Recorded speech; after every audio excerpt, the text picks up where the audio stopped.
The great happiness. बुद्धं शरणं गच्छामि। अत्ता हि अत्तनो नाथो को हि नाथो परोसिया अत्तनाव सुदन्तेन नाथं लभति दुर्लभम्।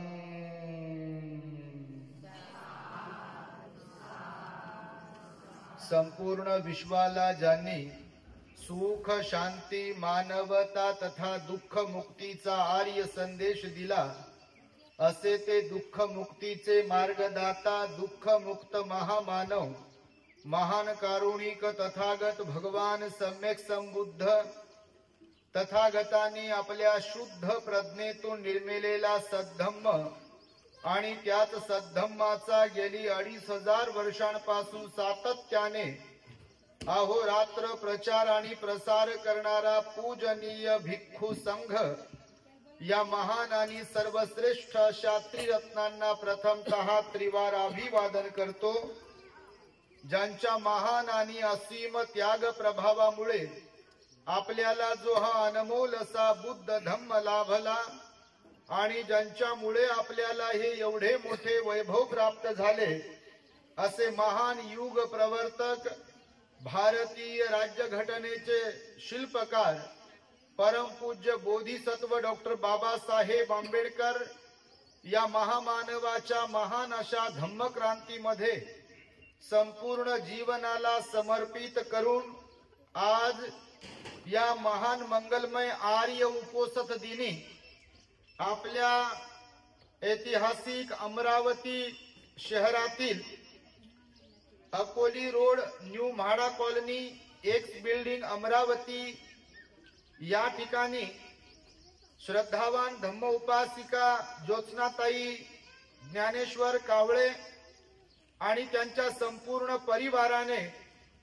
स्वतःच्या मेहनतीतून कष्टाने सम्यक आजीविकेतून खरेदी केलेल्या वास्तूचा गृहप्रवेश धम्मविधी आज रोजी पूज्य भिक्षू संघात चिवर भोजन परिष्कार आदी दान देऊन आणि भिक्खू संघाची जाहीर धम्मदेसना आयोजित करून हा अत्यंत सुंदर असा कार्यक्रम इथे आयोजित केलेला आहे। संपूर्ण कावळे परिवार त्यांचे नातेवाईक आप्तेष्ट पाहुणे मंडळी तथा आपल्या अमरावतीतील विविध वस्त्यांमधून धम्मदेशना श्रवण करण्यासाठी या ठिकाणी उपस्थित असलेले आपण सर्व श्रद्धावान उपासक उपासिकांनो बालक तथा बालिका तद्वतच दी ग्रेट हॅपीनेस या आपल्या यूट्यूब चॅनलचे सर्वच दर्शक सर्वप्रथम तुम्हा सर्वांच्या प्रती मंगल मैत्री सद्भावना व्यक्त करतो आणि आपणा सर्वांच्या दुःख मुक्ती करिता तथागत भगवान बुद्धांद्वारा शिकविलेल्या धम्मोपदेशास प्रारंभ करतो। आपण सर्वांनी शांत एकाग्र आणि श्रद्धायुक्त चित्ताद्वारे या अनमोल बुद्धवाणीला आपल्या हित सुखाकरिता श्रवण करावे ग्रहण करावे। ज्योत्स्नाताई ज्ञानेश्वर कावळे यांचा गृहप्रवेश धम्म संस्कार विधी या ठिकाणी संपन्न होत आहे। त्यांच्या घरी त्यांनी भोजन चिवर परिष्कार आदी दान भिक्षू संघास देऊन महान पुण्य अर्जित केलाय। ताईंची बऱ्याच दिवसांपासूनची इच्छा होती, त्या आपल्या चॅनलला फॉलो करतात, अत्यंत श्रद्धावान त्यांचा परिवार आहे। सुरुवातीला अनेक दिवसांपूर्वी धम्मदेसना ग्रहण करीत असताना श्रवण करीत असताना परिवाराबद्दलचं दुःख गरिबी किंवा जे काही आहे त्याबद्दल त्यांनी आमच्या कानावर घातलं आणि भंतेजी मला जर जॉब लागला तर फार बरं होईल। बघा मी तुम्हाला सर्वांना सांगतो भगवंताचं वचन आहे, खरं तर आम्ही तर निमित्त आहोत। आम्ही सांगतो म्हणजे काय ते जे काही सांगतो ते आमचं आहेच नाही आहे, ते सर्व काही भगवान बुद्धांचंच आहे आम्ही निमित्तच ठरतो, पण कोणीतरी निमित्त पण पाहिजे, नाही का? निमित्त कोण जर असेल कल्याण मित्राच्या रूपाने, तर निश्चितपणे दुःखी जीवनही आपलं सुखी बनू शकते. खर तर प्रयत्नांना पुण्यकर्माची जोड असेल तरच प्राप्त यशामुळे आपल्याला सुख प्राप्त होऊ शकते. जर प्रयत्नांबरोबर पुण्यकर्म नसेल तर प्रयत्न कितीही केले जातात. या जगतात आपण पाहतोय विविध क्षेत्रांमध्ये लोक प्रयत्न तर करतात, पण यश प्रत्येकाच्याच वाट्याला येते काय? जसं एखादी शाळा आहे, एखादं कॉलेज आहे, एखादे क्लासेस आहे, शिकवणी तीच असते, म्हणजे अभ्यासक्रम तोच असतो, शिकवणारेही तेच असतात, जागाही तीच असते, पण ते शिकविल्यानंतर जेवढे विद्यार्थी आहेत सारखेच मार्क्स घेतात काय? येतात? सर्वजण टॉप मध्ये येतात काय? सर्वजण IAS ऑफिसरच बनतात काय? बनतात? नाही बनत बघा. आणि म्हणून मी म्हणतोय आपण आज की प्रयत्नांना पुण्यकर्माची जर जोड असेल तर यश जर मिळालं त्या माध्यमातून तर ते यश नक्कीच आपल्याला सुख देऊ शकते. आणि म्हणून ताईने आम्हाला तेव्हा जेव्हा सांगितलं जॉब, तर काही दिवसानंतर पुन्हा फोन आला, भंतेजी मी फार आनंदी आहे, बुद्ध धम्म संघाचा आशीर्वाद आहे, मला जॉब मिळाला म्हणे. आणि खरंच जॉब मिळाला. त्यांच्यासाठी साधुकार द्या जरा. त्यानंतर पुन्हा म्हणे म्हणजे आम्ही काय भविष्य सांगतो किंवा असं काहीतरी कृपा करतो असा विषय नाही आहे, पण सांगतो तुम्हाला पुण्यकर्म जर असेल तर निश्चितच बुद्ध धम्म संघावर आपली श्रद्धा असेल, आपलं पुण्यकर्म असेल तर प्रगती झाल्याशिवाय राहत नाही. पण ती प्रगती झालेली आपल्याला समजली पण पाहिजे. नाही तर एकाच मोड मध्ये असलो की प्रगती होते तरी पण त्याच मोड मध्ये नाही ना नाही ना नाही ना, मग ते बटन दबेपर्यंत नाही नाच असते सर्व काही, पण नाही नाचा पाढा पाठ केलेला आहे. सगळं काही लेकरं बाळ घर दार सगळं झालंय आणि तरी विचारले बरं चाललं का? नाही ना. हो आता बापा मग पालामध्ये जाऊन राहा, एखाद्या झोपडीत जाऊन राहा, नाही तर गावाच्या बाहेर जंगलात जाऊन राहा. काय नाही ना नाही ना म्हणता. भगवान बुद्ध म्हणाले मनुष्याने प्रामाणिकही असायला पाहिजे आपल्या कर्मावरती. जर कुठलं पुण्यकर्म आपल्याला सुख देते आहे, आपल्या इच्छा आकांक्षा पूर्ण करते आहे, तर आपण त्या पुण्यकर्माच्या प्रति कृतज्ञ असायला पाहिजे. पण सगळं काही मिळतंय तरी पण म्हणायचं नाही ना नाही ना नाही ना. मग एक दिवस असा येते खरंच जेवढं काय काय आहे आपल्याकडे ते सगळं संपते आणि मग खरंच होते नाही ना, आणि मग काय त्याला मार्ग नसतो बघा. आणि त्यामुळे ताईने जॉबही प्राप्त केला. नंतर म्हणे आमचं घर असायला पाहिजे. मला वाटतं म्हाडाचा फॉर्म भरला असेल का काय जे असेल प्रोसिजर त्याची, नंतर घरही झालं. म्हणे आनंद गगनात मावना म्हणे आमची. आणि कोणाचाही आनंद कसा गगनात मावेल बघा, कारण प्रत्येकाची इच्छा असते की घरामध्ये आपला संसार प्रपंच चालवण्यासाठी काहीतरी इन्कम सोर्स असायला पाहिजे, मग व्यवसाय तरी असायला पाहिजे, नोकरी तरी असायला पाहिजे. ही नोकरी पण प्राप्त झाली आणि त्यानंतर घरही प्राप्त झालं आणि त्यानंतर मग करायचा होता याचा गृहप्रवेश धम्मविधी. आमच्या काय तारखा खाली नाही. मग म्हणे आता काही लोकांना असे कार्यक्रम करायचे तर रविवारच लागतो. तुमच्याकडे कार्यक्रम होत असतील तर तुम्हाला रविवारच लागतो, कारण सुट्टीचा दिवस पाहिजे लोकांना. पण आमचे सगळे सुट्टीचे दिवस गेलेले असतात बऱ्याचदा. आता सध्या बघा मार्च एप्रिल बुकच आहे. म्हणून मी जाहीर प्रवचनातूनच सांगू लागलो आता सध्या की बा कोणच एप्रिल पर्यंत कार्यक्रमासाठी फोन करू नये. आता याही कोणीतरी म्हणे घरी चाला म्हणे. बाप्पा मी म्हटलं रोजच लोकांकडे चाललो, तिथं प्रत्येकच जण एवढ्या मोठ्या संख्येनं जर म्हणतील घरी चला तर याचं काय होईल?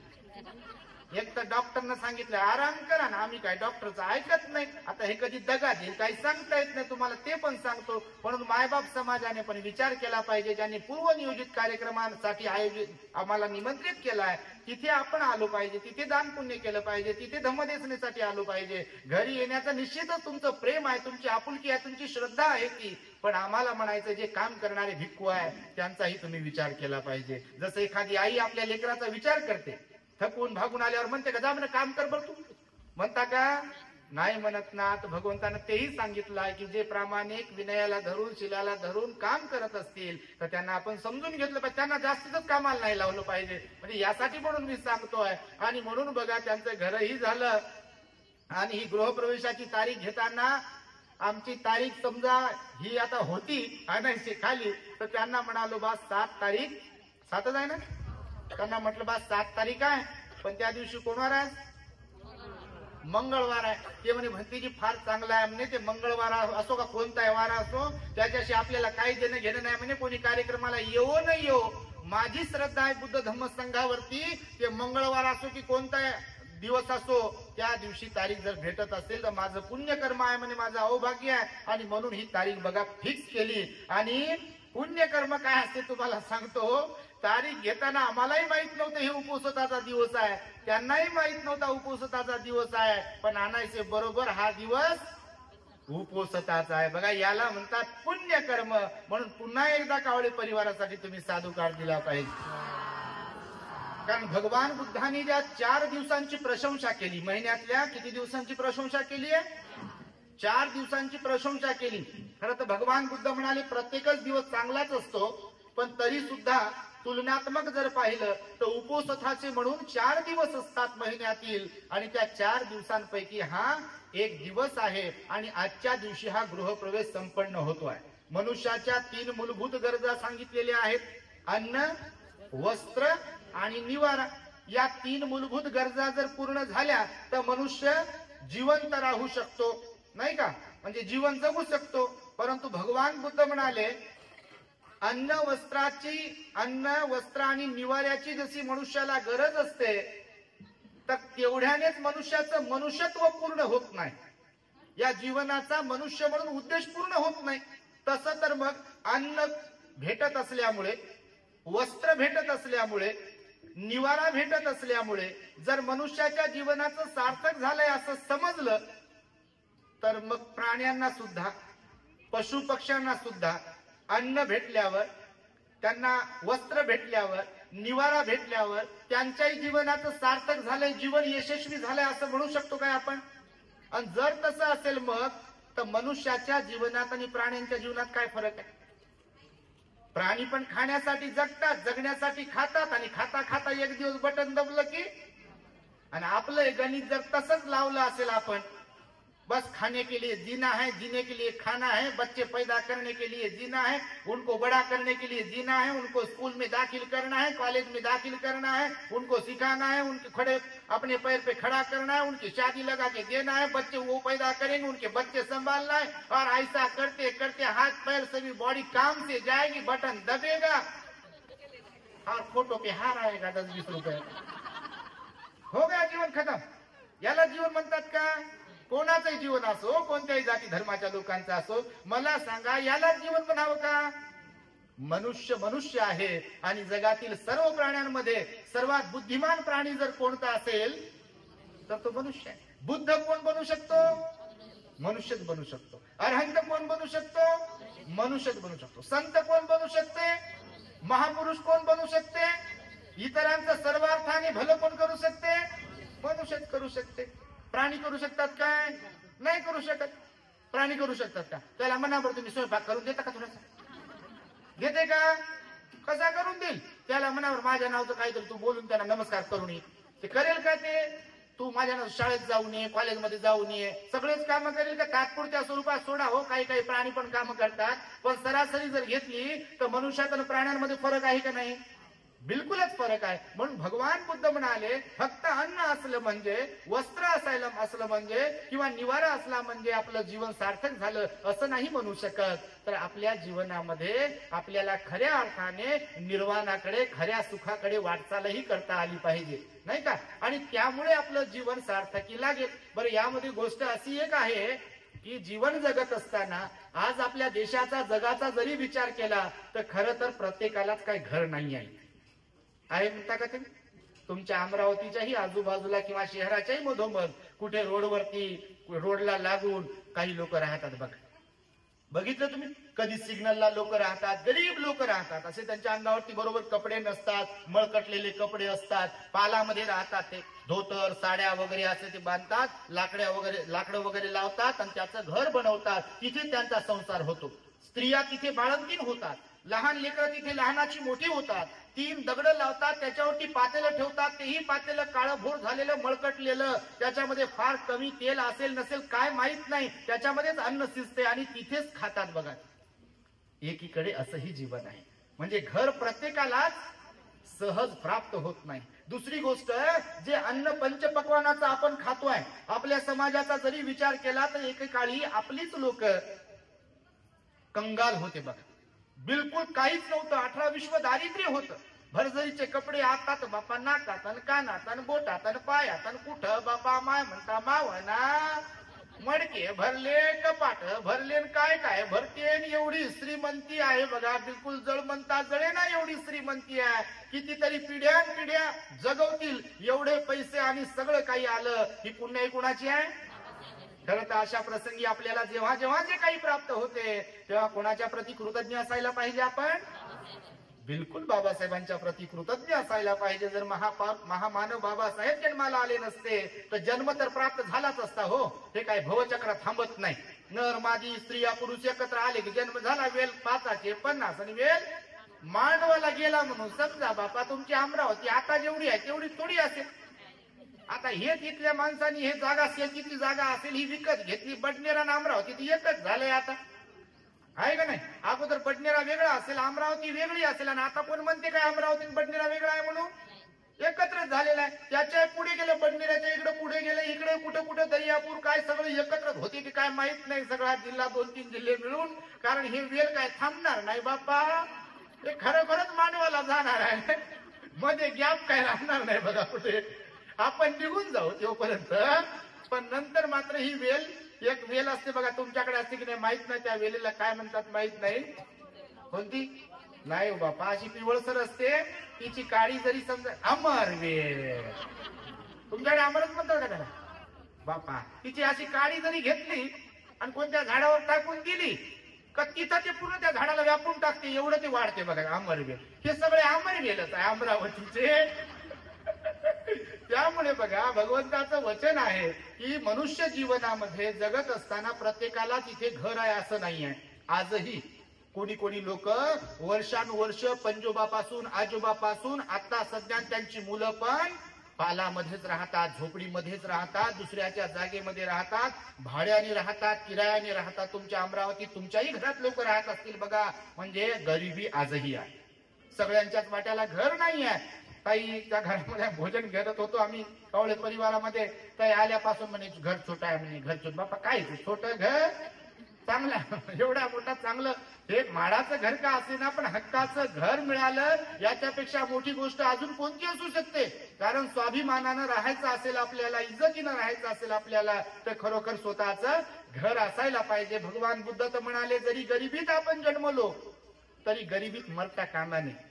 कारण दारिद्र्य गरिबी भगवंताला पसंत नव्हती. भगवान म्हणाले तुम्ही मनुष्य आहात आणि मनुष्य दीर्घोद्योगी असायला पाहिजे, मेहनती असायला पाहिजे, कष्टाळू असायला पाहिजे, काबाड कष्ट करणारे असले पाहिजे. हातावर हात ठेवून बसणारे मनुष्य नसायला पाहिजे. जे हातावर हात ठेवतील दे रे हरी आणि पलंगावरी कायचा ढेकळाचा हरी कोणता देईल येऊ?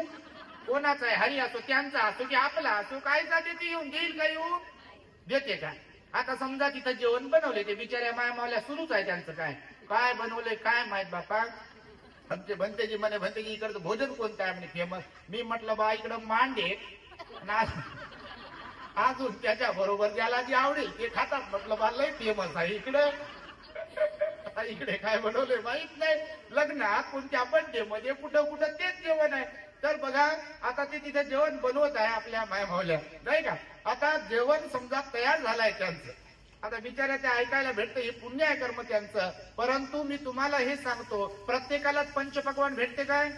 नाही भेटत. ज्या ती भीक मागून लोक खातात. तुम्ही बस स्टँडला, स्टेशनला वगैरे जर कधी गेलात, एखाद्या शहरात वगैरे जर कधी गेलात तर तुम्ही पहा, किंवा गावात सुद्धा काही अमावस्येला वगैरे लोक तेल मागायला येतात. तुमच्याकडे येत असेल कधी येतात? पीठ मागतात लोक. आजही लोक पीठ मागतात, आजही लोक तेल मागतात. मागणारे लोक आजही आहे. म्हणजे स्वतःची काय म्हणू त्याला, मालकीची अधिकाराची भाकरी सुद्धा काही लोकांच्या घरामध्ये तयार होत नाही, एवढी गरिबी आहे. आणि म्हणून अन्न, वस्त्र आणि निवारा ह्या तीनही काही लोकांचे कपडे बघा मळकटलेले असतात.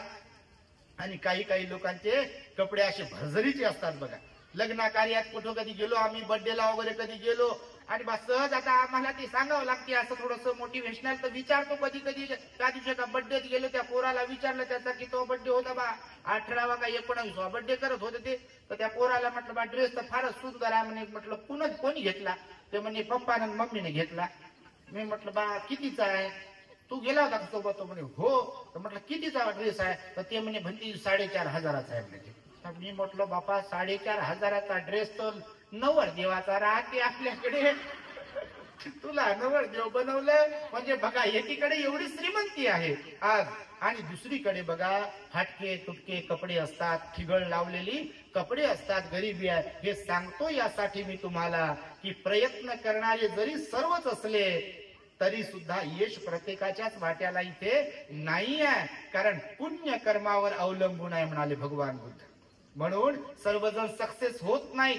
सर्वजणच जरी ऑफिसरची परीक्षा एक्झाम देत असतील तर सर्वजण ऑफिसर बनत नाहीत. त्यासाठी पुण्यकर्मही असावे लागतात. आणि मला वाटतं कावळे परिवाराने आपली श्रद्धा, आपली धार्मिकता कायम ठेवली आहे. आणि ते म्हणाल्या बा भंतेजी आम्हाला जे जे काही प्राप्त होईल ते भिक्खू संघाला बाबासाहेबांच्या चळवळीसाठी दान देत राहील. मी म्हटलं हे घर मी पाहत होतो, भंतेजी म्हणजे तुमचंच आहे. बाबा माझं कशाला, काय करू, या घरातून बाहेर पडलो मी, त्या घराची काय गरज आहे?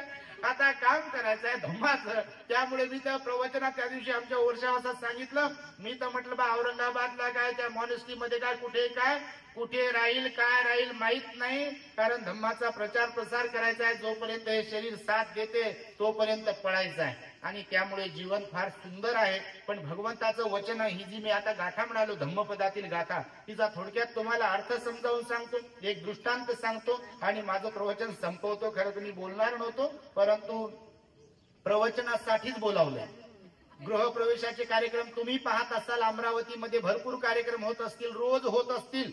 तुम्ही कार्यक्रमाला जात असाल, परित्राणाला वगैरे जात असाल, घरातल्या घरात परित्राण वगैरे होते नाही का, भोजनदान वगैरे दिल्या जाते, दान पुण्य केल्या जाते बिलकुल. आणि नंतर कार्यक्रम लोकांना जेवू घातलं की संपला, असाच तर कार्यक्रम होते. मला तर वाटतं हा पहिला कार्यक्रम असावा किंवा दुर्मिळ कार्यक्रम असावा हा, की घरगुती गृहप्रवेशाचा कार्यक्रम असताना देखील लोकांचं प्रबोधन व्हावं, लोकांना चांगले विचार ऐकायला मिळावेत, लोकांच्या जीवनातील दुःख कमी व्हावं, त्यांना सुखाचा मार्ग कळावा, बुद्ध धम्माचा मार्ग कळावा. म्हणून आमच्या ज्योत्स्नाताई ज्ञानेश्वर कावळे या परिवाराने भिक्षू संघाला भोजन चिवर आदी दान तर दिलंच, परित्राण तर घेतलाच, गृहप्रवेश तर झाला, परंतु ही जाहीर धम्मदेशनेचा कार्यक्रम ठेवला. एकदा संपूर्ण कावळे परिवारासाठी आपण साधुकार दिला पाहिजे. बघा भगवान बुद्ध म्हणतात अत्ताही अत्तनो नाथो कोही नाथो परोसिया. भगवंताचं वचन आहे. भगवान म्हणाले इथे आपला कोणीही मालक नाही, आपणच आपले मालक आहोत, इथे दुसरा कोणी आपला मालक नाही. हे तुम्हाला खरं वाटते की खोटं वाटते? कसं काय वाटते? बाप्पा मालक म्हटल्यावर भलतच होते आपल्याकडे. महाराष्ट्रामध्ये मालक म्हणजे मालक म्हणजे कारभारी आपले मिस्टर. पण भगवंताचं वचन काय आहे? अत्ताही अत्तनो नाथो. नाथ शब्द वापरला. नाथ म्हणजे स्वामी, स्वामी म्हणजे मालक, आणि मालक म्हणजे आपण आपले समजा जे काही आहे ना, त्या संदर्भामध्ये भगवान बुद्ध म्हणाले. पण भगवान म्हणाले की आपण आपले मालक आहोत, इथे दुसरा कोणी आपला मालक नाहीये. ऑर्डर देणार कोण आहे आपल्याला? आपणच आहोत ऑर्डर देणारे. आपण कुणाचं ऐकतो खऱ्या अर्थाने? वरवर करणी ऐकू कुणाचं? वरवर करणी कुणाचं ऐकू आपण, पण खऱ्या अर्थाने ऍक्च्युअल मध्ये जर आपण कुणाचं ऐकतो तर आपण आपलंच ऐकत असतो. आपल्याला कोण ओळखते? आपल्याला सर्व अर्थाने कोण ओळखत असते? आपणच ओळखतो आपल्याला. आपण जेवढा आपल्याला ओळखतो तेवढं जग काय ओळखेल? मी असो, तुम्ही असो, का कोणी असो, आपल्याला खऱ्या अर्थाने कोण ओळखते? आपणच ओळखतो. म्हणून भगवान बुद्ध म्हणाले जर आपणच आपल्याला ओळखू शकतो तर आपल्याला बदलवण्यासाठी कारणीभूत कोण ठरेल? आपणच ठरू शकतो. जग लाख आपल्याला काही शिकवण्याचा प्रयत्न करेल. आता भंतेजी बोलतील समजा, हे भंतेजी बोलले, अजून किती प्रवचन जीवनभर जरी ऐकत राहिलो पण आपल्याला बदलायचंय की नाही बदलायचंय, धम्माचं आचरण करायचंय की नाही करायचं आहे, दान पुण्य शील पालन ध्यान करायचंय की नाही करायचं आहे, आपल्यातल्या वाईट गोष्टी सोडायच्यात की नाही सोडायच्या आहेत, हे कोण ठरवेल? जग लाख सांगू, पण मी माझ्याच जर ऍटिट्यूड मध्ये आहे, मी माझ्याच मोड मध्ये जर आहे, तर मला कोणी बदलू शकते काय? अंगुलीमालाने ठरवलं असतं की माझं शस्त्र मी आणि माझी ताकद, बुद्ध काय कोणी जरी आलं तर मी सोडणार नाही, जर त्याने असं ठरवलं असतं बुद्धाला शरण गेला असता काय? पण त्याच्या आतून मनाने त्याला सांगितलं की बुद्धाचा विचार श्रेष्ठ आहे, बुद्ध म्हणतात तोडणं सोपं आहे, जोडणं अवघड आहे, कठीण आहे, आणि आपण कुठेतरी चुकतोय हे त्याच्या मनानं जेव्हा त्याला जाणीव करून दिली, बुद्धाचा विचार ऐकल्यामुळे तो बदलला आणि भिक्खू बनला. मनुष्याचं प्रत्येकाचं गणित असंच आहे. आणि म्हणून भगवान बुद्ध म्हणाले, तुम्ही तुमचे स्वतः, आपण आपले स्वतःचे मालक असतो, इथे दुसरा कोणी आपला मालक नाही आहे. दुसरी गोष्ट भगवंतांनी तिसरी गोष्ट सांगितली, पंच इंद्रियांवरती, पंच इंद्रियांच्या उपभोगावर आपलं नियंत्रण असायला पाहिजे. काय म्हणाले? पंच इंद्रियांच्या उपभोगावर. आता भंतेजींनी समजून सांगितलं बघा, हे पंच इंद्रिय जे नाक कान डोळं त्वचा जीभ, हे 5 इंद्रिय आहेत. 6वं इंद्रिय मन म्हटलं, पण हे मुख्य पंच इंद्रिय आहेत, त्याचा करता करविता रिमोट कंट्रोल मन आहे, म्हणून त्याला 6वं इंद्रिय म्हटलं. डोळे आपलेच आहे, पण समजा तुम्हाला मी म्हटलं बंद करा आणि तुम्ही ठरवलं ऐकायचं नाही, समजाची गोष्ट बाप्पा, तर तुम्ही बंद करू शकता का? आपण सांगू आपल्या डोळ्याला हो बंद, बंदच होते. मी म्हटलं तुम्हाला बंद असलेले डोळे उघडा, आणि मी जर तुम्ही जर विचार केला पाहून उघडू, आमचे डोळे आहे, आणि तुम्ही स्वतः सांगितलं उघड की लगेच उघडते बघ. हे तोंड आपलंच आहे. मी जर म्हटलं शांत बसा, आणि तुम्ही जर ठरवलं बसत नाही, शांत बडबड करतो आम्ही, आणि आपल्या मनाने तोंडाला ऑर्डर दिली मुक बसना बापू तू, तर ते बंदच करते मग, नाही का? हे पंच इंद्रियांच्या उपभोगावर संयम ठेवा म्हणाले भगवान बुद्ध. काय म्हणतात? पंच इंद्रियांच्या उपभोगावर, म्हणजे डोळ्याने काय पाहायचं आहे काय नाही पाहायचं आहे हे कोणी ठरवावं? कोण ठरवू शकते? आपण ठरवू शकतो. दुसरे ठरवू शकतात काय? नाही. आता तुम्ही एवढ्या मोठ्या संख्येने की तू लांब लांबून कुठून रिक्षा करून आलं, कोणी गाडीवर आलं, कोणी कुठून कुठून आलाय ना अमरावती मधून, तुमच्या मनाने तुम्हाला श्रद्धेनं, तुमच्या मनाने सांगितलं की तुझ्यात श्रद्धा आहे बुद्ध धम्मसंघाच्या प्रती, तुम्हाला धम्मदेशन ऐकायला जायचंय, भंतेजींना भेटायला जायचंय, तुमचं मन निघाल. आणि घरीच बस म्हटलं असतं म्हणून काय जायचं तिकडं बापा, तर तुम्ही आले असता काय? नाही. म्हणजे करता करविता खऱ्या अर्थाने आपला मालक कोण आहे? मग आपणच. पाय आपलेच आहेत, पण ठरवणार कोण आहे? आपले आहे. समजा तुम्ही जर नसते आले, तुम्हाला बाजूचं कोणी म्हणालं असतं बा चालता का तिकडे, ते कावळेबाईन कार्यक्रम ठेवलाय, भंतेजी येणार आहे, आणि तुमचं मन जर तयार नसतं, तुम्ही जर म्हटले जात नाही, तर पाय आपोआप आले असते, तुम्हाला घरी ठेवून आले असते का? आणि म्हणून भगवंतानं सांगितलं, आपल्या पंच इंद्रियांच्या उपभोगावर आपला संयम असायला पाहिजे. कानाने काय ऐकायचं आहे काय नाही ऐकायचं आहे हे आपल्याला समजलं पाहिजे, नाही का? डोळ्याने काय पाहायचं आहे काय नाही पाहायचं आहे हे आपल्या याच्यावरती नियंत्रण असायला पाहिजे. जिभेने कोणती चव घ्यायची आहे कोणती नाही घ्यायची आहे ह्याच्यावर आपला नियंत्रण असायला पाहिजे. नाही तर बाबा सुगंध तर फारच येते, चपात्या भाजत आहे, भाजीला फोडणी दिलेली आहे, भाताचा पण सुगंध येत आहे, कधी उठून कधी तिकडं जाऊन बसू आणि कधी टप्पू मारू. समजा असा तुम्ही नाही बाप्पा, तुम्हाला नाही वाटत असं, पण समजा, नाही का? तुम्ही ठरवलं. आता मला वाटलं बा भंतेजीने प्रवचन दिलं, आता आमचा शेवटचा नंबर लागला, तुम्ही उठता का काय? तर तुम्ही बसूनच होते, आणि आता बोलतो त्यामुळेच मग तुम्ही प्रसन्न चित्ताने ऐकत आहात. तुमचा चेहरा जर बिघडलेला असता, चेहऱ्यावर भूक दिसली असती आम्हाला समजा, तर आम्ही अगोदर ताईला बोलवलं, विचारलं मग कसं करायचं, मी आशीर्वाद देऊ का? ते म्हणे नाही ना भंतेजी, बोलण्यासाठीच बोलवलं तुम्ही, खरं ऐकण्यासाठी तुम्ही जेवायला थोडी आले का? जेवायला आले नाही ना बापा, म्हणजे जेवून जा असं नाही. जेवून जा, जेवण तर बनवलंय, पण सांगतो तुम्हाला. आणि चौथी गोष्ट सांगितली भगवंताने की स्वतःला असामान्य बनविण्यासाठी, कारण सरासरी सर्व लोक सामान्यच असतात बघा, विचाराने सुद्धा, आचाराने सुद्धा, वागण्याने सुद्धा सामान्य लोक असतात. भगवंताने सांगितलं स्वतःला असामान्य बनवता आलं पाहिजे, स्वतःला विशेष बनवता आलं पाहिजे. पण विशेष म्हणजे कसं? ही श्रीमंती भौतिक धनाने वगैरे नाही, स्वतःला विशेष धम्माचं आचरण करून बनवता आलं पाहिजे. विशेष बनवणे म्हणजे काय? तर पंचशीलधारी असायला पाहिजे. तुम्ही एवढ्या मोठ्या संख्येने उपोषधधारी आहात बघा, मला फार आनंद झाला. मी म्हणून बघा ती प्रारंभी तुम्हाला विचारणा केली बघा की तुमच्यापैकी कोण लोक आहेत की ज्यांना उपोषध नाही आहे, तर फार कमी हात वर झाले. ह्याचा फार आम्हाला आनंद झाला, कारण परिवर्तन होत आहे आणि परिवर्तन झालं पाहिजे. आणि बाबासाहेबांना हेच तर अपेक्षित होतं, अभिप्रेत आहे का आपल्या लोकांमध्ये धार्मिक परिवर्तन झालं पाहिजे, आपले लोक श्रद्धावान बनले पाहिजे, आपले लोक शीलवान गुणवान बनले पाहिजे. फक्त धनानेच मोठे झाले नाही पाहिजे, तर मनानेही लोक मोठे झाले पाहिजे. म्हणजे शीलवान गुणवान संयमी आपल्या लेकरा बाळांना चांगले संस्कार देणारे लेकर आपले लोक तयार झाले पाहिजे, अशी बाबासाहेबांची मनीषा होती. आणि म्हणून भगवंताचं हे वचन आहे या गाथेमध्ये की आपण आपले मालक आहोत, दुसरा इथे कोणी आपला मालक नाही. आणि पंच इंद्रियांच्या उपभोगावर आपला संयम असला पाहिजे आणि स्वतःला आपण सामान्यापासून असामान्य बनविण्यासाठी धम्माचं आचरण केलं पाहिजे. आणि धम्माचं आचरण म्हणजेच काय, तर दान पुण्य करू शकलो पाहिजे, आपण शील पालन करू शकलो पाहिजे, ध्यान करू शकलो पाहिजे, परोपकाराची भावना आपल्यामध्ये असायला पाहिजे, स्वतःची प्रगती करता आली पाहिजे आणि इतरांच्या प्रगतीसाठी सुद्धा आपण सहाय्यक बनलो पाहिजे. आणि हे सगळं करीत असताना आपल्याकडे धार्मिकता असणे अत्यंत आवश्यक आहे. आणि म्हणून तुम्हाला सांगतोय बघा, भगवंतानं सेल्फ कॉन्फिडन्स शिकवला. पहिली गोष्ट, जर प्रगती करायची आहे, आपल्याला यश प्राप्त करायचं आहे आणि प्राप्त झालेलं यश जर टिकवायचं आहे, तर आपल्याकडे सेल्फ कॉन्फिडन्स असला पाहिजे. म्हणून भगवंताने स्वतःवर विश्वास ठेवायला सांगितलं. म्हणून मालक का म्हणाले, भगवान आपणच आपले आहोत. म्हणजे भगवंताचं म्हणणं होतं की आपण सेल्फ कॉन्फिडन्स वाले असायला पाहिजे, आपला स्वतःवरती विश्वास असायला पाहिजे. तेच लोक प्रगती करू शकतात सर्व अर्थाने ज्यांचा स्वतःवरती विश्वास आहे.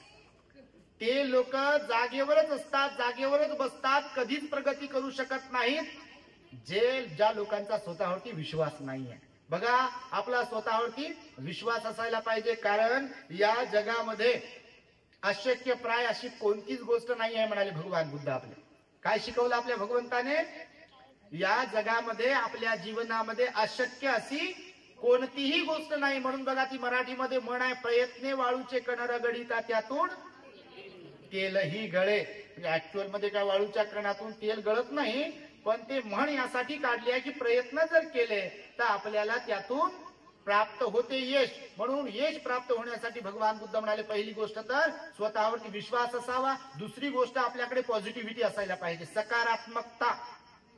सकारात्मकता समजते ना तुम्हाला, आपल्याकडे पुढे जाण्यासाठी सकारात्मकता असणे अत्यंत आवश्यक आहे. पण जगातील बहुतांश लोक नकारात्मक विचारवाले असतात. बघ, नाही म्हणतात, हे नाही आहे, ते नाही आहे, असं होत नाही, तसं होत नाही, वगैरे वगैरे, माझं नशीबच बरोबर नाही. बापा, हे तर विचारूच नका. रोजच्या रोज सांगणारे लोक भेटतात, फारच दुःख आहे, फारच संकट आहे, नाही कुणाच्या वाट्याला बापा, आमच्या थोडी वाट्याला नाही म्हणता तुम्ही. हे दिसते म्हणजे काय, बिलकुल असंच थोडी आहे. आता चेहरा, मी नेहमी लोकांना सांगतो की हसरा ठेवला पाहिजे, कारण प्रसन्न राहण्यासाठी काय पेट्रोल लागत नाही, का डिझेल लागत नाही, सीएनजी लागत नाही, एलपीजी, काही गॅस बीस काहीच लागत नाही, पण प्रसन्न ठेवता आलं पाहिजे. हे स्वयंपाक बनवत आहे, काम करता करता इकडे पाहून प्रवचन ऐकू ऐकू हसत आहे बघा. आणि खरंच मनुष्याने हसायला पाहिजे ना, कारण जे लोक हसत नाही ते बिमार असतात बघा. तुम्हाला मी सांगतो, खरंच हो, असं हसत नका. कारण पेशंट हसते काय बघा, तुम्ही दवाखान्यात जाऊन पहा, पेशंटला पाहायला गेलो फारच गदा गदा हसला पेशंट, असं होते का हो बाबा, होते का?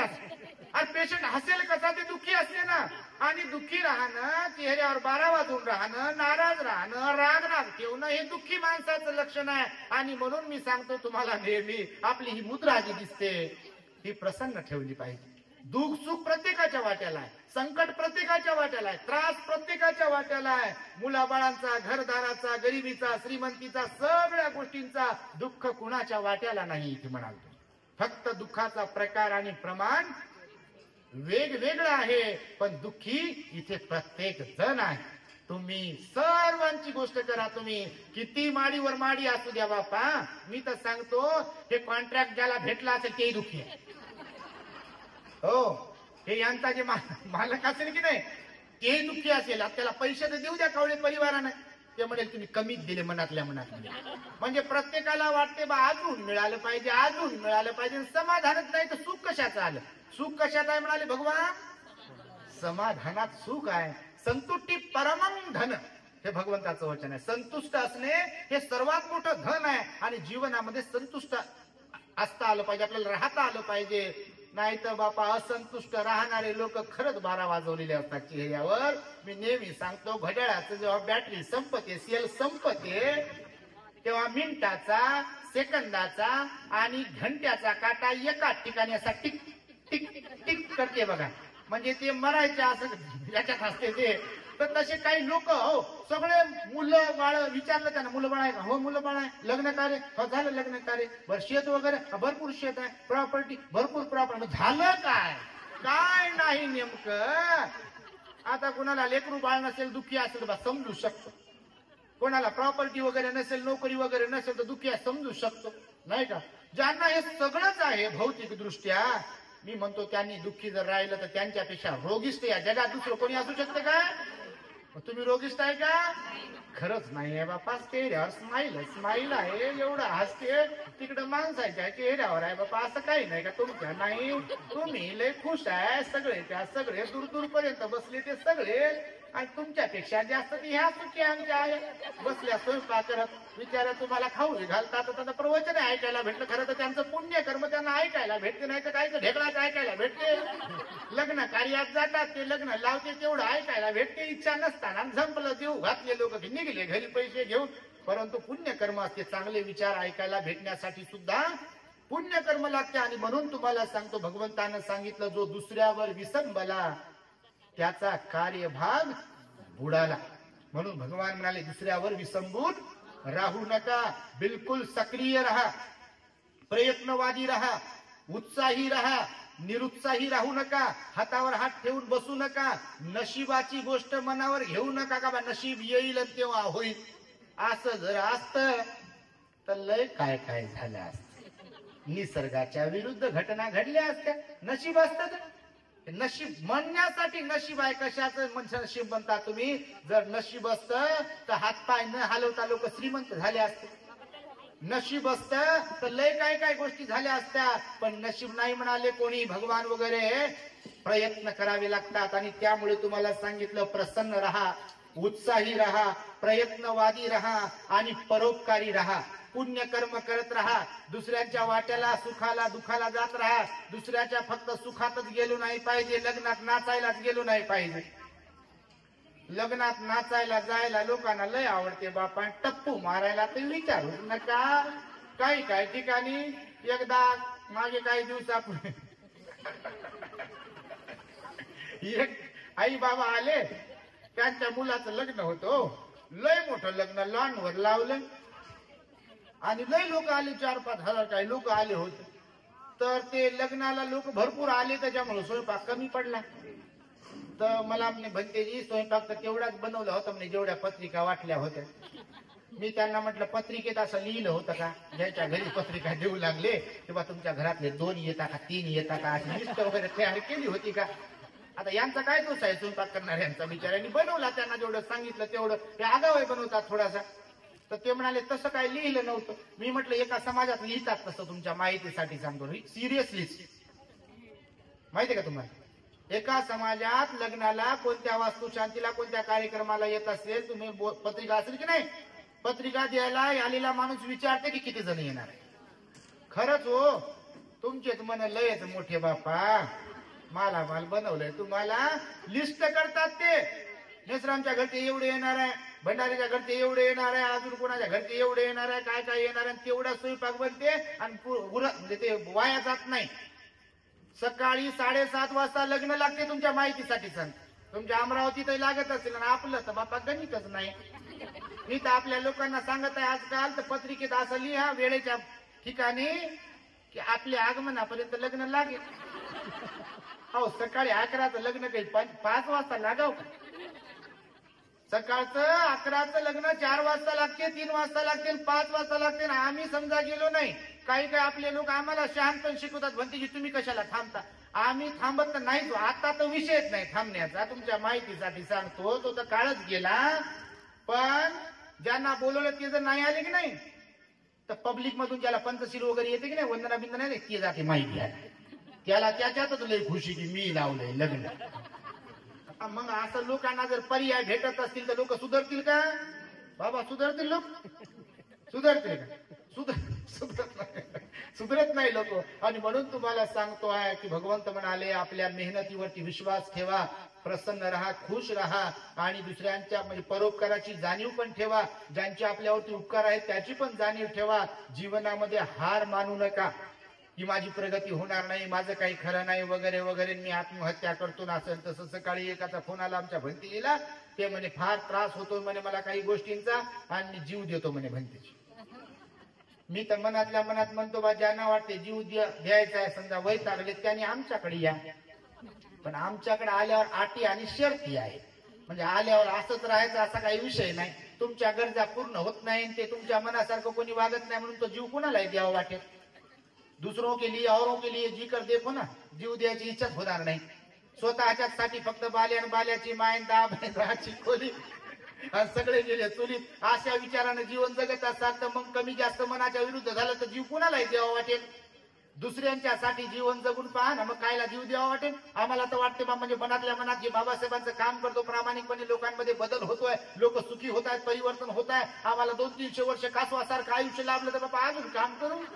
पण कसं लाभेल बापा? त्याच्याबद्दल काय आसक्ती नाही. मी तर म्हणतो बापा दी ग्रेट हॅपीनेस आता सारे सगळीकडे गेले, भरपूर फॉलोवर आहेत, प्रवचन भरपूर झाले आणि गाडी आता आपली थांबली तर काही विषय नाही. मग त्याच्यात काही दुःख बिक्क नाही. तुमची मंगल मैत्री तर आहे, पण निसर्ग नियमानुसार मागच्या कर्मानुसार जर काही झालं तर काय होईल, त्याच्यात काय विषय आहे. पण त्याचं काही दुःख नाही आपल्याला. पण सांगतो यासाठी की जसं भगवंताचंच वचन आहे मरावे परी कीर्ती रूपी उरावे, तसं या जीवनाला वाया नाही घालवलं आपण. जरी आता वय कमी आहे आपल्या माथारी झालो नाही असं काही, पण सांगतो तुम्हाला जसं की बटन आता जरी दबलं तर बाबासाहेबाचं फुकटच करून आणि भतीचे खाऊन गेले असं कोणी म्हटलं तरी मला माहित आहे की फुकट खाऊन चाललो नाही. बाबासाहेबाचं प्रामाणिकपणे काम करू चाललो. आता जरी गेलो तरी चॅनल काम करतच राहते. जोपर्यंत जब तक सूरज चांद है तब तक यूट्यूब चैनल है, और जब तक यूट्यूब चैनल है तब तक धम्म का कारवा तो आगे बढ़ते जाएगा. आणि त्यामुळे तुम्हाला सरते शेवटी एक दृष्टांत सांगतो बघा की जीवनामध्ये मनुष्याने हार नाही मानली पाहिजे, स्वतःला कमी नाही समजलं पाहिजे. माझ्याच्याने ही गोष्ट होत नाही किंवा माझी प्रगती होत नाही, यश प्राप्त होत नाही असं कुणाला वाटता कामा नये. त्यासाठीचा एक दृष्टांत आहे, थोडक्यात मी सांगतो की जर मनावर घेतलं तर खरंच काहीही होऊ शकते. गरीबाचे मालामाल होऊ शकतात आणि होत नाहीत का? झाले ना बाप्पा, आपलीच तर गोष्ट आहे. आपण गरीब होतो, आज खरंच मालामाल आहे बिलकुल. घरामध्ये प्रचंड श्रीमंती आहे, 2-2, 3-3 घर, कोणाकोणाची विचारूच नका घर. पण काही लोक मला पाहन फुलं वाहा असेच आहेत बघा. तुम्ही नाही बाप्पा, काही गोष्ट काही लोक खरंच बघा ना तेवढ्या पुरतच जगते. क्रायटेरिया ठरवलेला आहे. बायको आहे म्हणते मला, लेकर आहे म्हणते मला, नवरा आहे म्हणते मला, माझं घर, माझा टीव्ही, माझा फ्रीज, माझा एसी, माझा हॉल, माझं बेडरूम, आमचं लग्न, आमचं काय तेच पहा आणि पाहतच राहा, फक्त दाखवतच राहत. पण ते जे काही कमवलंय ते कुठं दानामध्ये, कधी कुणाला मदत करण्यामध्ये, कधी कुणाच्या दुःखामध्ये, कधी कुणाच्या संकटामध्ये काही देव आपण असा काही विचार येत नाही. बाबासाहेबांमुळे मिळाले बाबासाहेबांच्या चळवळीसाठी काही खर्च करू असा काही विचार येत नाही. म्हणून ती मन मी नेहमी प्रत्येक प्रवचनात म्हणतो, बाल्याची माय 10 बाय 10च्या खोलीत आणि समाज गेला म्हणते चुलीत. मला कमवायचं म्हणते, बटन दबल्यावर लेकरं म्हणतात कुठं कागद ठेवलेत काढा म्हणते अगोदर. बघा तुम्ही, म्हणजे मनुष्य प्राणी असा अज्ञानी आहे बघा, म्हणजे विचारच करत नाही की भविष्यात काय होऊ शकते. आणि खरंच असं होते. म्हणून गरुड माहिती आहे तुम्हाला?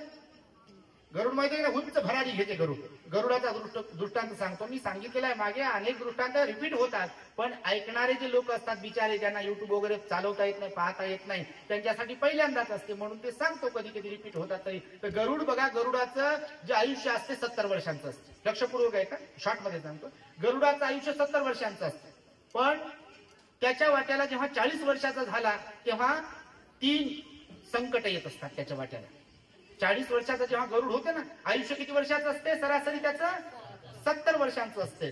40 वर्षाचं आयुष्य जेव्हा होते त्याचं, तेव्हा त्याच्यासमोर 3 संकट येतात गरुडाच्या समोर. पहिलं संकट तर असं असते की ज्या चोचीच्या द्वारे, चोच असते त्या चोचीच्या द्वारे तो शिकार करतो ना, तर ती चोच बोथट होते. बोथट समजते ना, कमजोर होते, ती काम करत नाही आणि ती एवढी वागते की त्याला सावज पकडता येत नाही, त्याला पूर्ण वागते. एक संकट. दुसरं संकट असते ज्या पंजाने ते पकडते नाही शिकारीला, ते नख असतात त्याचे बोट असतात बघा, ते असे ढिले होतात, लूज होतात, नख वाढतात पूर्ण आणि असे कमजोर होतात बघा. दोन गोष्ट. तिसरी गोष्ट, उंच भरारी ज्या पंखाच्या द्वारे घेते ना, खूप उंच उडते बघा, गरुडा एवढं उंच पण उडत नाही, प्रचंड उंच उडते गरुड.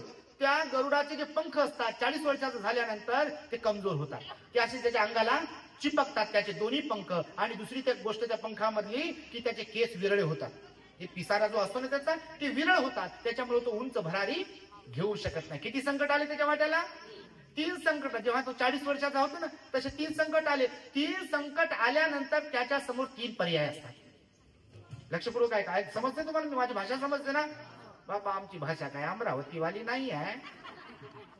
तर त्याच्यासमोर 3 पर्याय पण असतात. मग हे 3 संकट आहे ना, या 3 संकटांवरती मात करण्यासाठी त्याच्याकडे 3 पर्याय असतात. तर पहिला पर्याय असा असतो की जे 3 संकट वाट्याला आले आहे, बस त्या संकटाला स्वीकारायचं आणि मरायचं.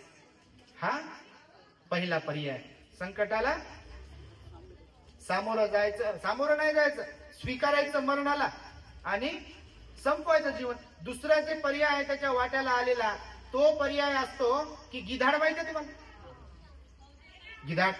गिधाडाची खासियत असते अशी असते की दुसऱ्यानं कोणतरी शिकार केलेलं मांस आहे ना, मरून पडलेलं जानवर वगैरे, तर गिधाड त्याच्यावरती येते बघा आणि डल्ला मारते त्याच्यावर. काही लोक पण तसेच असतात बघा, आयत खाऊ लोक म्हणतात त्याला. तुमच्याकडे काय म्हणतात? बापा भाषा सारखी आहे. आयत खाऊ लोक असतात बघा, बापाची मता असते, माय बापाने कमावले म्हणते आणि हे दारू पिऊन सगळं उडवते. असं होते बघा कधी कधी, माय बाप परेशान असतात त्याच्यामध्ये. तर याच्याकडे पर्यायातला पहिला पर्याय असतो की मरणाला स्वीकारायचं, कारण चोच काम करत नाही, नख काम करत नाही आणि पंख काम करत नाही, आणि या 3च्या द्वारेच शिकार करत असते ते गरुड. तर मग पहिला पर्याय कोणता? की मरणाला स्वीकारायचं. दुसरा पर्याय गिधाडासारखं दुसऱ्याने केलेली शिकार खायची, मेले ना. पण गरुड तसं कधीच करत नाही, दुसऱ्याच्या शिकारीवर डोळा नजर ठेवत नाही, स्वतः शिकार करते. तुम्ही जर गरुडाच्या विषयी पाहिलं तर.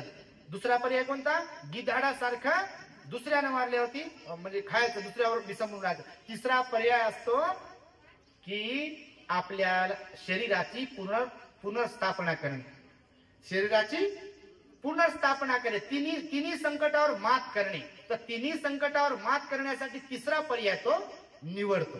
पहिला पर्याय निवडत नाही, म्हणजे मरणाला स्वीकारत नाही, कारण तो धैर्यवान असतो, जिद्दी असतो, प्रयत्नवादी असतो, उत्साही असतो. मनुष्याने सुद्धा असंच असायला पाहिजे. कोणतंही संकट येऊ दे जीवनामध्ये, ही पण वेळ बदलेल हा भगवंताचा विचार लक्षात ठेवला पाहिजे. वेळ बदलते की नाही?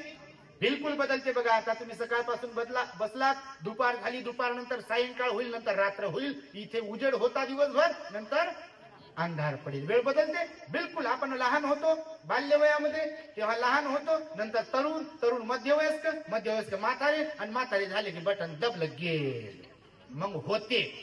असं होते, आपल्या नावासमोर लागते ना, म्हणजे बदलते ना वेळ. तर मग तिसरा पर्याय तो निवडतो. तिसरा पर्याय निवडण्यासाठी, त्याच्यावर उपाय कौशल्य करण्यासाठी, स्वतःला पुनर्स्थापित करण्यासाठी, संकटावर मात करण्यासाठी, पुन्हा ती नवीन ऊर्जा प्राप्त करण्यासाठी मग उपाय, मार्ग माहित असायला पाहिजे ना, मार्गही माहित असायला पाहिजे. तर मार्ग त्याला माहित असतो, मग तो एकांतात जातो. हे सिरियसली म्हणजे रिअल फॅक्ट सांगतोय तुम्हाला, म्हणजे काल्पनिक कथा नाहीये, खरोखर घडते गरुडाबरोबर असं. मग तो काय करतो? एकांतात जातो.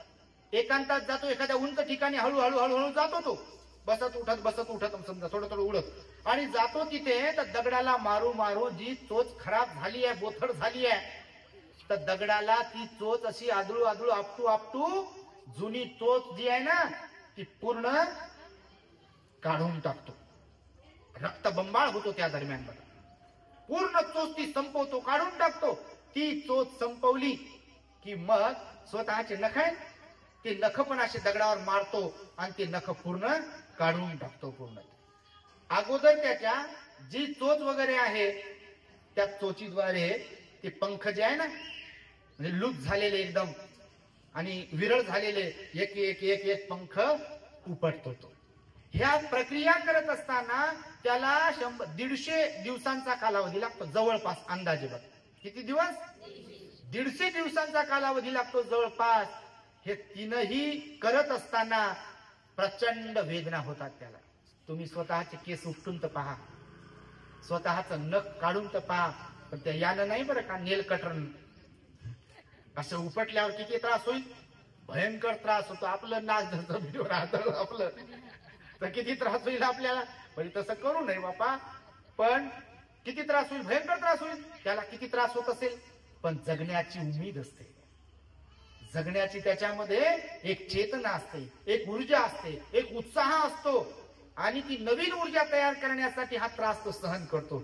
मनुष्याला सुद्धा अगोदर, आमच्याकडे म्हण आहे, अगोदर खावे लागतात खडे, नंतर भेटतात पेढे. तुमच्याकडे नसेल म्हणजे अगोदर संघर्ष करावा लागतो, झीज खावी लागते, परेशान व्हावं लागते, त्रास सहन करावा लागतो, मग त्याचं फलित मिळते. आता आम्हाला सुरुवातीला काही ढेकळं येत नव्हतं. जेव्हा दीक्षा घेतली तेव्हा हा माईक थरथर थरथर असं कापायचो, काय बोलू बापा लोकांना पाहू. नंतर अभ्यास करू करू मोठ्या मोठ्या भंतीजी लोकांबरोबर राहू राहू अनुभवातून शिकत शिकत शिकत आता तर बापा लाखभर लोक समोर असले तरी, दिवसभर बोलायला लावलं तरी भीती वाटत नाही, काहीच वाटत नाही. कारण अनुभवातून, संघर्षातून जेव्हा जे काही प्राप्त होते, म्हणजे उदाहरण म्हणून सांगतो तुम्हाला, तेव्हा आपल्याला खूप काही प्राप्त होते, ते प्रसन्नता प्राप्त होते. आणि म्हणून मग ते गरुड जे असते 150 वर्षानंतर पुनर्प्रस्थापित करते स्वतःच्या शरीराला आणि पुन्हा नवी ऊर्जा घेऊन उंच भरारी घेते, तशीच नवीन, आणि पुन्हा शिकारीला लागते आणि आपला उदरनिर्वाह करते. त्याला पुन्हा तिथून पुढे 30 वर्षाचं आयुष्य जगते. किती वर्षांचा? जर त्या 3 पर्यायापैकी पहिलाच पर्याय त्यानं निवडला असता, बा माझ्याच्यानं काय होणार नाही, त्रास सहन करणं आणि मी मरतो, तर 30 वर्ष जगला असता का तो? शिकार केली असती का त्याने? तर मनुष्य जीवनाचं पण माझ्या माता भगिनीनं असंच आहे. त्रास सहन करावा लागतो, संघर्ष करावा लागतो, संघर्षच करावा लागतो. बाबासाहेब आंबेडकरांनी प्रचंड संघर्ष केला तुमच्या माहितीसाठी. मुंबईला राहत असताना देखील, त्या डबक चाळीमध्ये, परळला राहत असताना मुंबईमध्ये बाबासाहेब, आजही तो हायवे रोड आहे, डॉक्टर बाबासाहेब आंबेडकर रोड त्याला नाव दिलं. त्या मोठ्या रोडवरती जे दिवे असतात, लाईट असतात ना, त्या लाईटच्या खाली बसून बाबासाहेब अभ्यास करायचे. 2 फ्लॅट आहेत आजही, ते रामजी सुभेदारांनी घेतलेले मुंबईमध्ये परळला, अगदी छोटे छोटे फ्लॅट. त्या फ्लॅटमध्ये एकामध्ये पूर्ण परिवार, शेळ्या वगैरे काय जे होतं ते, आणि दुसऱ्या खोलीमध्ये बाबासाहेबांना थोडीशी जागा होती सामान वगैरे ठेवून अभ्यास करण्यासाठी. त्या रॉकेलचा, घासलेटचा तो कंदील असायचा, तोही अभ्यासापुरता लावावा लागायचा आणि नंतर विझवावा लागायचा. माहिती तुम्हाला, वर्गाच्या बाहेर बसून बाबासाहेबांना शिकावं लागलं. बडोद्याला असताना रात्रीच्या 12 वाजता बाबासाहेबांना जात कळाल्यामुळे त्या लोकांनी हकलून दिलं, शिव्या दिली, अपमानित केलं, प्रचंड त्रास. त्या गोरेगावला वडिलांकडे साताऱ्याला भेटायला गेले तेव्हा गाडीवाल्याने गाडीच्या खाली उतरवलं. पण बाबासाहेब सर्वसामान्यांसारखे नव्हते, जिद्दी होते, चिकाटीवाले होते. बाबासाहेबांकडे दूरदृष्टिकोन होता, परिस्थितीला बदलवण्याची हिंमत होती बाबासाहेबांकडे. म्हणून बाबासाहेबांनी त्या सगळ्या गोष्टींवरती मात केली. स्वतःसाठी तर जगलेच, डिग्र्या तर घेतल्याच, विद्वान तर बनलेच, पंडित तर बनलेच, परंतु फक्त स्वतःसाठीच ते ज्ञान त्यांनी वापरलं नाही, तर इथल्या पददलित, शोषित, पीडित लोकांसाठी, इथल्या रंजल्या गांजलेल्या लोकांना जीवदान देण्यासाठी, त्यांच्या वाट्याला सोन्याचे दिवस आणून देण्यासाठी, त्यांच्यामध्ये नवचैतन्य, नवी ऊर्जा निर्माण करण्यासाठी, परिवर्तन घडून आणण्यासाठी, पिढ्यानपिढ्यांचा उद्धार करण्यासाठी ते बाबासाहेब झिजले, खपले, राबले. 3 मुलं गेले, 1 मुलगी गेली, रमाई तारुण्यात गेली, पण बाबासाहेब थांबले नाही. याला म्हणतात जीवन. आपण प्रत्येकाने बाबासाहेबांच्या या सगळ्या जीवनक्रमातून आदर्श घेतला पाहिजे, माहितीये तुम्हाला. आणि म्हणून जीवन जगावं तर ते सर्वसामान्यांसारखं नाही, स्वतःला असामान्य बनवता आलं पाहिजे. आणि त्यासाठी मी सांगतोय तुम्हाला, गरुडापासून आपण आदर्श घेतला पाहिजे. जरी गरुड पक्षी आहे, पण त्याच्यापासून आपण आदर्श घेतला पाहिजे. गरिबी जरी आज वाट्याला आहे, तरी आपण मेहनत करणारे वाचलो पाहिजे, मेहनतीवर विश्वास ठेवणारे असलो पाहिजे. उद्या श्रीमंती आपल्या वाट्याला येईल असा होप ठेवला पाहिजे, आशावादी असलो पाहिजे. आपण होप ठेवला पाहिजे, आशावादी असायला पाहिजे, बिलकुल रडत बसणाऱ्यांपैकी नसलो पाहिजे. परिस्थितीला पाहून रडत बसणाऱ्यांपैकी नसलो पाहिजे. आम्ही जेव्हा आलो घरामध्ये तेव्हा बघा हंबरडा फोडला, आनंद अश्रू आले. त्या भगिनीला वाटलं, बा मला विश्वास बसत नाही की मी हे करू शकतो. पण तुम्हाला खरंच सांगतो, तुम्ही सगळे आई बाबा आहात, बहिणी आहात, प्रत्येकाने भाऊ आहात. एकमेकांना कोणीतरी शाब्दिक मार्मिक सहकार्य पण करणारा असायला पाहिजे.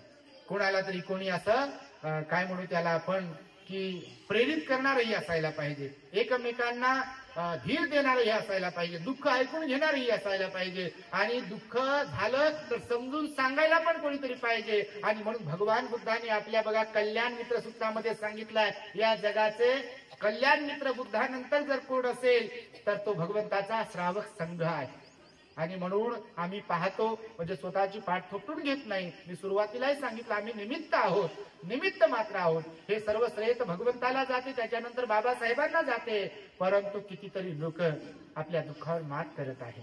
संकटातून दुःखातून त्या रडण्यातून लोक आता बदलत आहेत. ही फार जमेची बाजू आहे बघा. ते पुण्यकर्म तर ते काम करणाऱ्या लोकांचं आहे, भिक्खू संघाचं पुण्यकर्म आहे, किंवा ज्यांच्यामुळे जे कोणी सुखी होत असतील तर त्यांचं ते पुण्यकर्म आहे. म्हणून आपण स्वतःसाठी पण जगावं, इतरांच्या साठी पण जगावं. त्यामुळे आज या ठिकाणी आम्हाला ज्योत्नाताई ज्ञानेश्वर कावळे यांनी अमरावतीमध्ये निमंत्रित केलाय आणि त्यानुसार आज आम्ही इथे आलो. आपण सुद्धा एवढ्या मोठ्या संख्येने आलात. आपण धम्मदेशना प्रसन्न चित्ताने श्रवण केली आणि आमचं पण पुण्यकर्म झालं हे धम्मदान देण्याचं तुम्हाला, आणि तुमचं पण पुण्यकर्म झालं. कावळे परिवाराच्या वतीने यानंतर चिवर परिष्कार जे काही दान पुण्य ते दान पुण्य केल्या जाईल. आपल्याला पण ती संधी आहे. आणि उद्या पण अमरावतीमध्ये ते कुठेतरी आमचं प्रवचन आहे. तर शोभानगर महेंद्र कॉलनी बापा, जिथं कुठं असेल तुम्हाला तर सर्वच माहिती आहे, तुम्ही अमरावतीचे असल्यामुळे. तर आज आम्हाला इथे बोलावून जो काही सन्मान दिला किंवा जे काही पुण्यकर्म कुशल कर्म कावळे परिवाराने केलाय, या पुण्यकर्माच्या प्रभावाने बुद्ध धम्म आणि संघाच्या अनुकंपेने तुम्हा सर्वांना कावळे परिवाराला सुख शांतीचे जीवन प्राप्त व्हावे. आणि हे आपलं जे दी ग्रेट हॅपीनेस चॅनल आहे त्याला आपण सबस्क्राईब करावे आणि ऑल नोटिफिकेशन ऑन करावे. आपल्या घरामध्ये प्रवचन लावत राहावेत, सर्वच भिक्खूंचे प्रवचन लावत राहावेत आणि घरात धार्मिक वातावरण तयार करावं. आणि स्वतःला एक योग्य आणि बाबासाहेबांना अभिप्रेत असलेला आदर्श कुटुंब आपण बनवाल, आदर्श समाज आपण बनविण्यासाठी सहकार्य कराल अशी अपेक्षा व्यक्त करून माझ्या शब्दांना इथे पूर्ण विराम देतो. भवतो सर्व मंगलम रक्षन्तु सर्व देवता सर्व बुद्धानुभावेन सदा सोत्थी भवन्तु ते. भवतु सर्व मंगलम रक्षन्तु सर्व देवता सर्व धम्मानुभावेन सदा सोत्थी भवन्तु ते. भवतु सर्व मंगलम रक्षन्तु सर्व देवता सर्व संघानुभावेन सदा सोत्थी भवन्तु ते.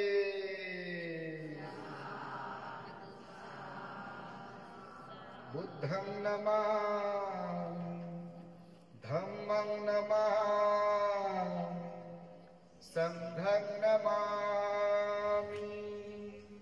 The Great Happiness. बुद्धं शरणं गच्छामि.